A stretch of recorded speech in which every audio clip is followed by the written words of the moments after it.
I'm gonna be reading Pride and Prejudice chapter 22. Let's start now. Yeah. The Bennets were engaged to dine with the Locusts, and again during the chief of the day was Miss Locust, so kind as to listen to Mr. Collins. Elizabeth took an opportunity of thanking her.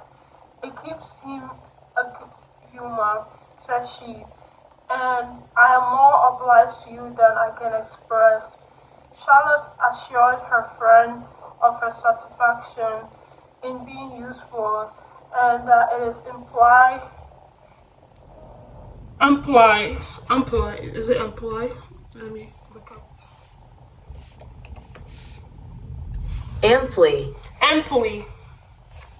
Amply repay her for the little sacrifice of her time. That was very amiable, but Charlotte's kindness intended further than Elizabeth had any conception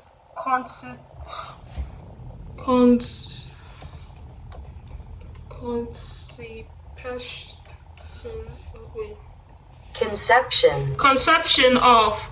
Its object was nothing less than to secure her from any return of Mr. Collins' addresses by engaging them towards herself. Such was Miss Locust's scheme, and appearances were so favorable that when they parted at night, she would have felt almost sure of success if he had not been to leave Hertfordshire so very soon. But here she did injustice to the fire and independence of his character, for it led him to escape out of Longbourn House the next morning with admirable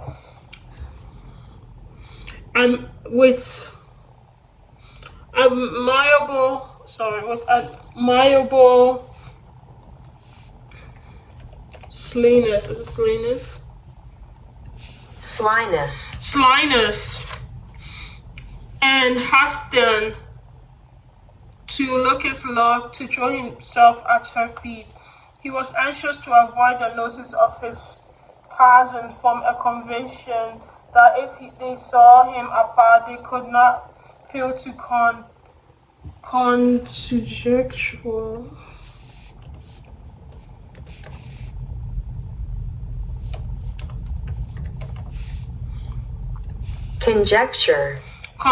conjecture his desire, and was not willing to have the attempt known till its success could be known likewise, for though feeling almost secure with his reason for Charlotte has been tolerably encouraging, he was comparatively defendant since the adventure of Wednesday. His reception, however, was one of the most flattering kind. Miss Lucas perceived him from an upper window as he walked towards the house, and instantly set out to meet him accidentally in the lane. But little had she dared to hope that so much love and eloquence awaited her there. In as short a time as Mr. Collins' long speeches would allow, everything was settled between him to the satisfaction of both. And as they entered the house, he earnestly entreated her to the name that was to make him the happiest of men. And though such a solicitation must be waived for the present, the lady felt no inclination to trifle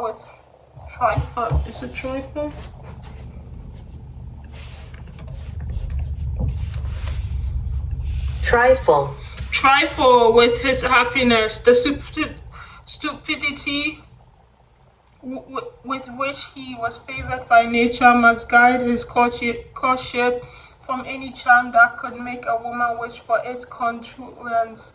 and Miss Lucas, who accepted him solely from the pure and disinterested desire of an establishment, cared not, cared not how soon the establishments were gained. Sir Williams and Lady Lucas were speedily applied for their consent, and it was bestowed with a most joyful alacrity. No, sorry. Let me look at this word. Yeah.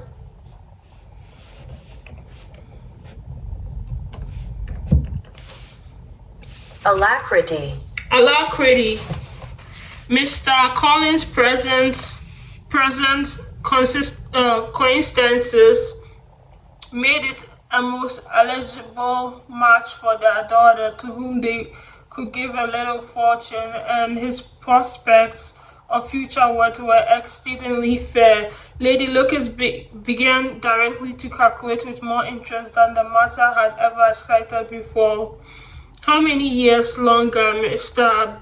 Bennet was likely to live, and Sir Williams gave it as his decided opinion that whenever Mr. Collins should be in possession of the Longbourn estate, it will be highly expedient. Oh, wait. Let me look up this word.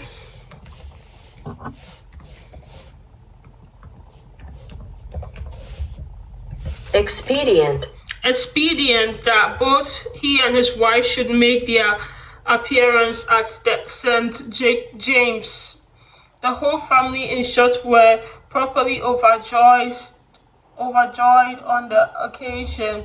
The younger girls formed hopes of coming out a year or two sooner than they might otherwise have done, and the boys were relieved from their apprehension of Charlotte's dying an old maid. Charlotte herself was tolerably composed, and she had gained her point and had time to consider of it.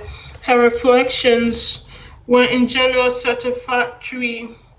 Mr. Collins, to be sure, was neither responsible nor agreeable. His society was irksome, and his attachment to her must be imaginary, but still he would be her husband without thinking highly either of men or of matrimony. Marriage had always been her object. It was the only honorable provision for well-educated women of small fortune, and however uncertain of giving happiness must be their pleasant preservative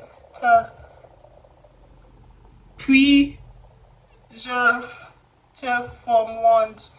This preservative she had now obtained, and at the age of 27, without having ever been handsome. She felt all good luck of it. The least agreeable coincidence in the business was the surprise it must occur to Elizabeth Bennet, whose friendship she valued beyond that of any other person. Elizabeth would wonder, and probably would have blamed her, and though her solution was not to be shaken, her feelings might be hurt by such deep probation. She resolved to give the information herself, and therefore charged Mr. Collins when he returned to Longbourn to dinner to drop no hints of what had passed before any of the family. A promise of secrecy was, of course, very dutifully given, and it could not be kept without difficulty, for the curiosity excited by his long absence burst forth in such a very direct question on his return as requires some ingenuity. Oh my goodness, let me look up this word.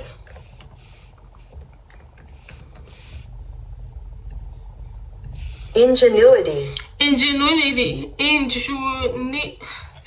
uh, Ingenuity. some ingenuity to evade, and he was at the same time exercising great self-denial, for he was longing to publish his prosperous love, as he was to begin his journey too early on the morrow to see any of the family. The ceremony of leave taking was performed when the ladies moved up for the night, and Mrs. Bennet, with great politeness and cordiality, said how happy they should be to see him at Longbourn again, whenever his other engagement might allow him to visit them. My dear madam, he replied, this invitation is particularly gratifying because it is what I have been hoping to receive, and you may be very certain that I shall avail myself of it as soon as possible. They are all astonished,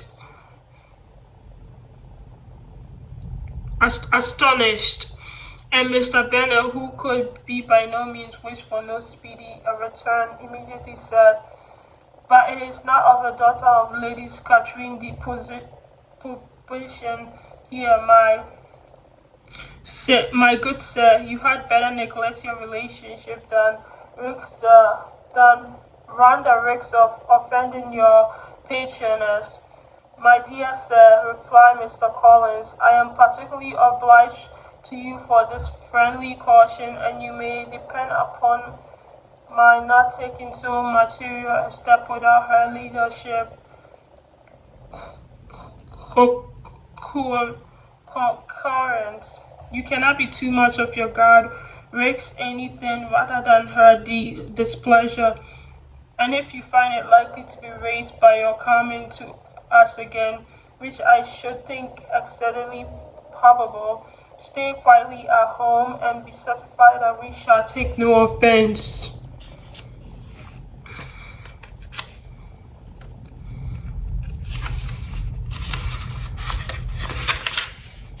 Believe me, my dear sir, my gratitude is warmly excited by such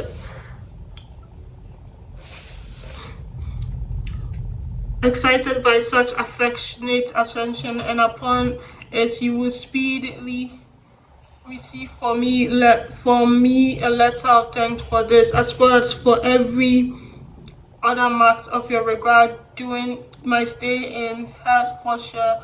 As for my fair cousin, though my absence may not be long enough to read out, let me look it up. Render it necessary. I shall not take the liberty of wishing them health and happiness, not excepting my cousin Elizabeth.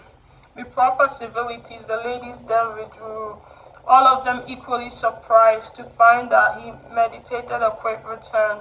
Mrs. Bennet wished to understand by it, and that he thought of paying his addresses to one of the younger girls, and Mary thought Mary might have been prevailed. Let me look up this one.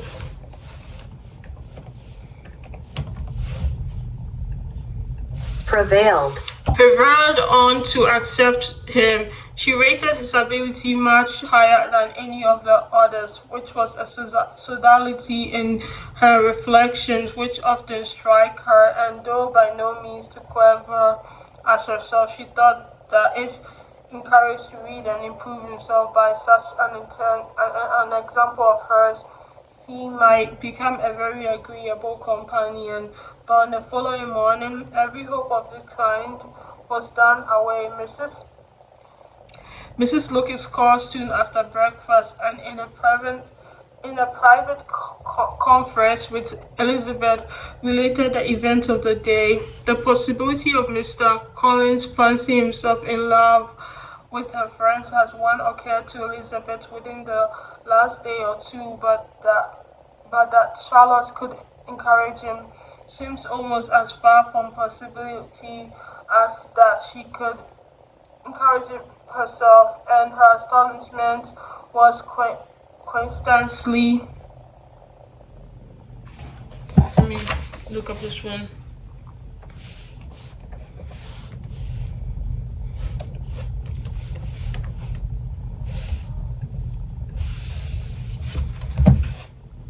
Consequently, so great as to overcome at first the bounds of decorum, and she could not help crying out, "Engaged to Mr. Collins, my dear Charlotte, impossible." The steady constance which Mrs. Lucas had commanded in telling her story gave way to a momentary confusion here on receiving so direct a reproach, though as it was no more than she expected. She soon regained her composure and calmly replied, "Why should you be surprised, my dear Lizzie? Do you think it incredible that Mr. Collins should be able to procure any woman's good opinion because he was not so happy as to succeed with you?" But Elizabeth had now recollected herself, and making a strong effort for it, was able to assure her with tolerable fairness that the prospect of their relationship was highly grateful to her, and that she wished her all imaginable happiness. "I see what you are feeling," replied Charlotte. "You must be surprised. So lately, you must be surprised." "I see what you are feeling," replied Charlotte. "You must be surprised, very much surprised, so lately as Mr. Collins was wishes to marry you. But when you have had time to think it all over, I hope you will be satisfied with what I have done. I am not romantic, you know. I never was. I asked only a comfortable home, and considering Mr. Collins' character, connections, and situation in life, I'm convinced that my chance of happiness with him is fair, as most people can boast on entering the married state." Elizabeth quietly answered, undoubtedly, and after an awkward pause, they returned to the rest of the family. Charlotte did not stay much longer, and Elizabeth was then left to reflect on what she had heard. It was a long time before she became all reconciled to the idea of so unsuitable she became at all reconciled to the idea of so unsuitable a match. The strangeness of Mr. Collins making two offers of marriage within 3 days was nothing on comparison of his being now accepted. She had always felt that Charlotte's opinion of matrimony.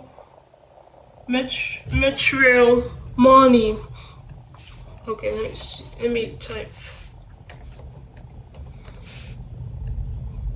Matrimony was not exactly like her own, and she could not have supposed it's possible that when called into action she would have sacrificed every better feeling to worldly advantage. Charlotte, the wife of Mr. Collins, was a most humiliating picture, and to the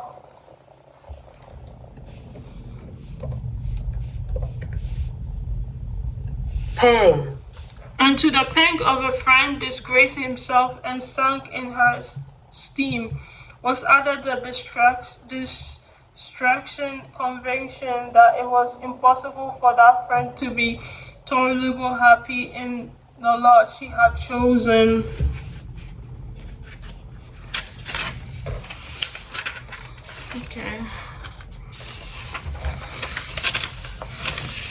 Okay, I'm done. I'm gonna be reading the next episode. Not episode, the next chapter tomorrow. I'm gonna be reading the next chapter tomorrow, and I'm proud of myself for reading this. And thank you and have a nice day. Bye bye.